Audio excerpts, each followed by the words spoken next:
Amid the prevailing tensions and hostilities, Pakistan reiterates that dialogue and diplomacy remains the only viable path forward.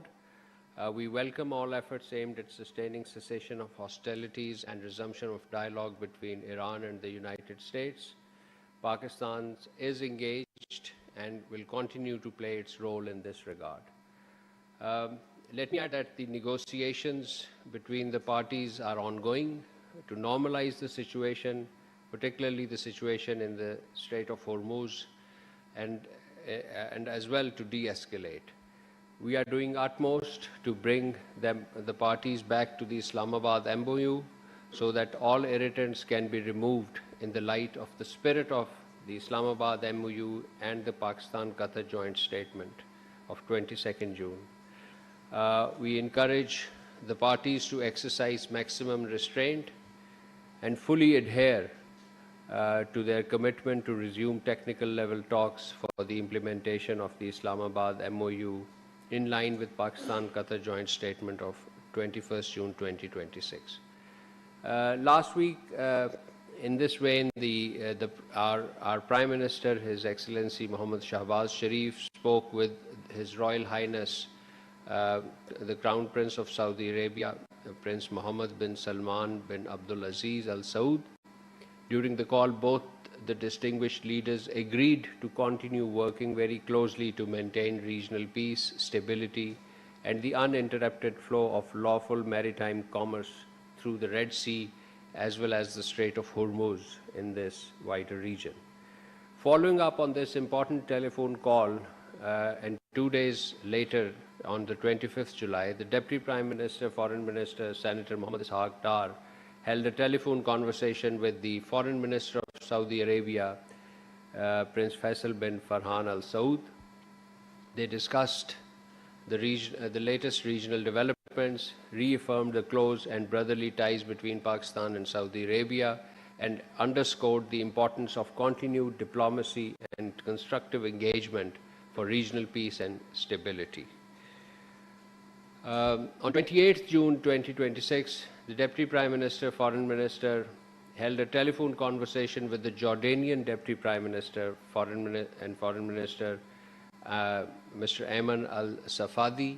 The two leaders discussed the worsening situation in Palestine, condemned Israeli actions, and emphasized coordinated diplomatic efforts and reaffirmed their commitment to regional peace and security. And yesterday, ladies and gentlemen, you all covered the visit of the Foreign Minister of the State of Kuwait,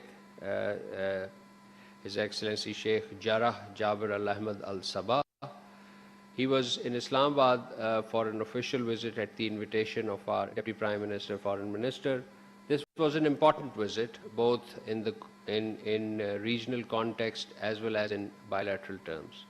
Pakistan and Kuwait reaffirmed their strong and long-standing bilateral partnerships, agreed to deepen cooperation, particularly in trade, investment, energy, IT, agriculture, education, health, and other priority sectors through sustained high-level engagements and establishment of the joint working groups. The Deputy Prime Minister and Foreign Minister welcomed Kuwait's ratification of Pakistan-Kuwait Defense Cooperation Agreement, describing it as a significant step towards strengthening institutional defense ties and collaboration between the two countries. The two sides also exchanged views on regional and national developments and pledged to continue coordination at multilateral forum and reaffirmed our shared commitment to further advance this important fraternal relationship. Ladies and gentlemen, last Friday, the Deputy Prime Minister, Foreign Minister participated in the Shanghai Cooperation Organization Council for Foreign Ministers meeting in Kyrgyz Republic.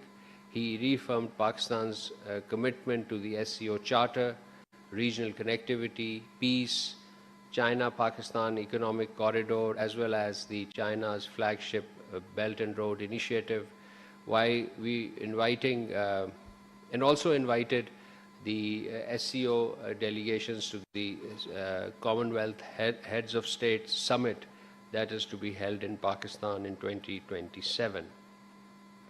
On the sidelines, the Deputy Prime Minister and Foreign Minister met the Foreign Minister of Kyrgyzstan, China, Iran, Kazakhstan, Belarus, Tajikistan, and he also called on the President of the Kyrgyz Republic, the host of this event. He also conveyed Pakistan's readiness to assume SCO chairmanship for 2026-27, and the consequence of that, as I mentioned, would be the holding of SCO Foreign Ministers Conference in the middle of next year, and followed by the SCO Heads of State Summit towards the second half of 2027. Ladies and gentlemen, Deputy Prime Minister, Foreign Minister also met 2 days ago with the U.S. congressional delegation. It is a 33-member delegation from corporate U.S., the business delegation. This was on the 28th of July. The DPM highlighted the positive momentum in Pakistan-U.S. relations and reaffirmed Pakistan's commitment to strengthening bilateral ties through enhanced parliamentary engagements, economic cooperation, and people-to-people exchanges.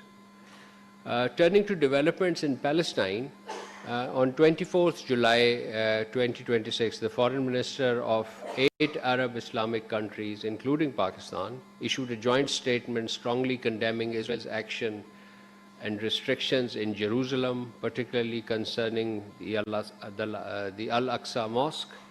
They called on the international community to uphold international law, protect the right of Palestinians, and preserve the religious and historical status of the holy city.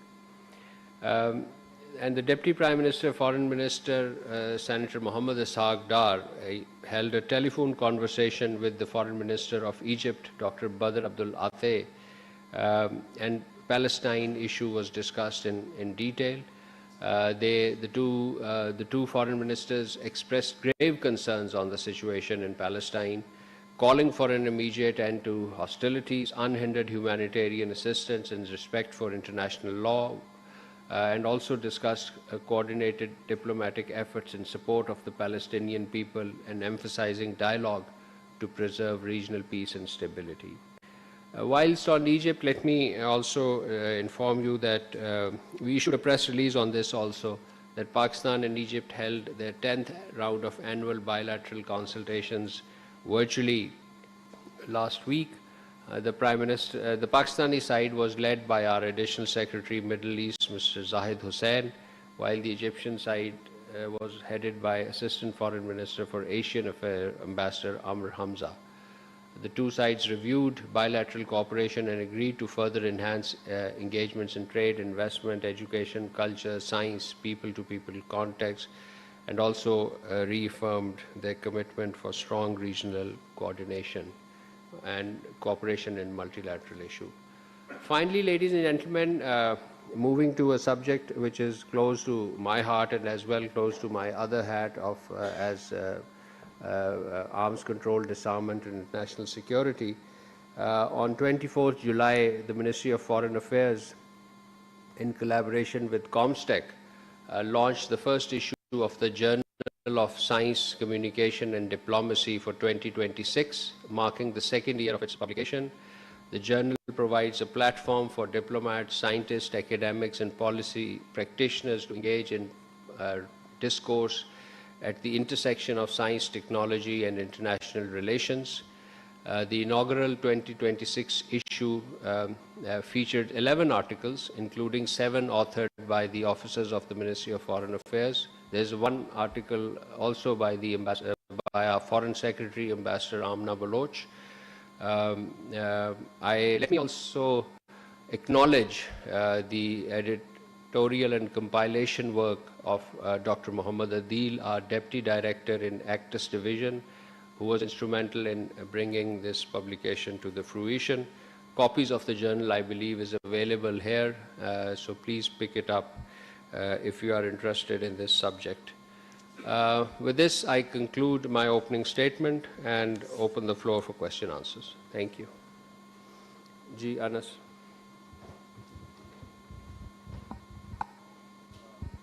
Thank you so much, spokesperson.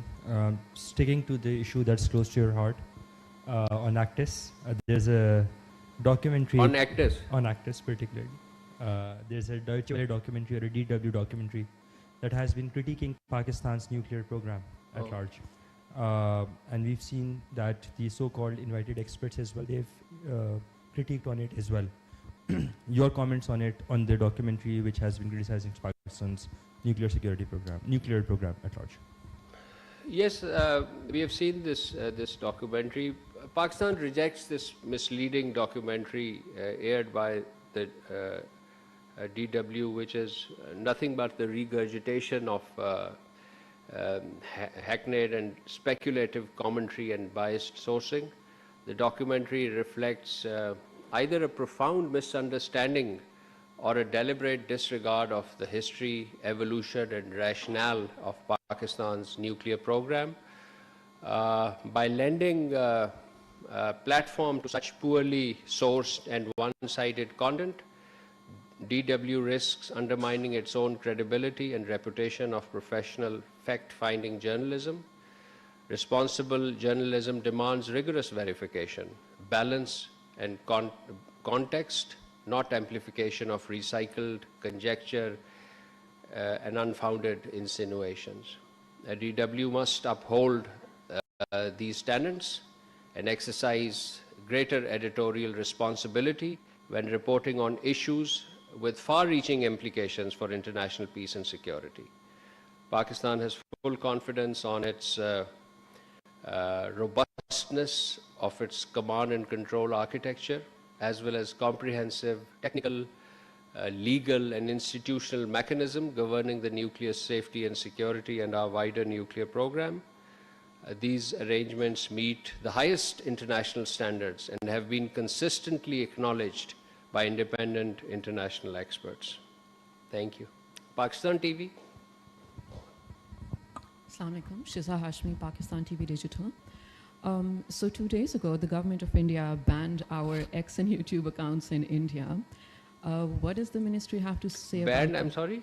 Banned our Twitter, X and YouTube accounts for apparent reasons. What does the ministry have to say about that? Does it surprise you? Not really. We were actually expecting it way before, but I mean, it's always... Well, the decision by the Indian government to block access to social media accounts of Pakistan TV Digital, as well as other social media accounts, is entirely in keeping with its established pattern of suppressing information and peddling an officially sanctioned and carefully sanitized version of the so-called reality through applied media that it has in its own country. Factual reporting has no place in the captive ecosystem prevailing in India. The frequent lapse into escapism exposes India's deep intolerance for independent voices and its increasing reliance on repressive and restrictive measures as instruments of state policy. Let me add that the international community, including representative media organizations, should take full cognizance of the Indian government's curbs on the media and the shrinking space for free space in India.